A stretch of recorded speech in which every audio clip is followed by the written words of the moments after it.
ఢిల్లీలో ఒక పక్కన జగన్ ఉద్యమిస్తే రాష్ట్రంలో జరుగుతున్న అరాచకాలంటూ దానికి రివర్స్లో గల్లీలో తెలుగుదేశం పార్టీ అడుగడుగున రివర్స్ యాజిటేషన్స్ చేయించింది. ఇందులో ఒకటి అక్కడే ఢిల్లీలోనే జంతర్ మంతర్ దగ్గర దళిత గిరిజన బహుజన సంఘాల పేరుతో ఏదైతే దేవాదాయ శాఖ అధికారిని శాంతి భర్త మదన్ మోహన్ ఇతర దళిత గిరిజన బహుజన సంఘాల ప్రతినిధులు ఆందోళన చేయడం ఒక ఎత్తు, మరోవైపున అక్కడే జడ్జి రామకృష్ణ మాజీ న్యాయమూర్తి వెళ్ళి అఖిలేష్ని నిలదీయడం మరొక ఎత్తు. ఇవి కాకుండా సమతా సైనిక్ దళ్ పేరుతో నిన్న ఒక ప్రదర్శన విజయవాడలో నిర్వహించారు, గాంధీనగర్లో.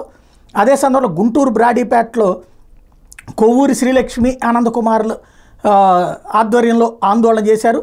జగనయాంలో జరిగిన హింస దేశ చరిత్రలో ఎక్కడా లేదని ఆదర్శ మహిళా మండలి అధ్యక్షురాలు కొవ్వూరి శ్రీలక్ష్మి ఆ మధ్యన బొట్టనేలు కోసుకున్నటువంటి ఆవిడ ఆగ్రహంతో కార్యక్రమం నిర్వహించారు.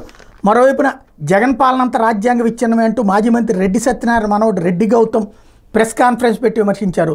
ఓవరాల్గా జగన్ అక్కడ ఉద్యమిస్తే వాళ్ళ సాక్షిలో ఒక ఫుల్ పేజీ 2-3 పేజీలు టోటల్గా దాని మీద అక్కడ ఎవరెవరు మాట్లాడారు ఏంటి అనేది వేస్తే ఇవాళ ఈనాడు జ్యోతిల్లో వీళ్ళందరి కార్యక్రమాలు హైలైట్ అయినాయి. అది ఇప్పుడు ఆంధ్రాలో రివర్స్ కాన్సెప్ట్.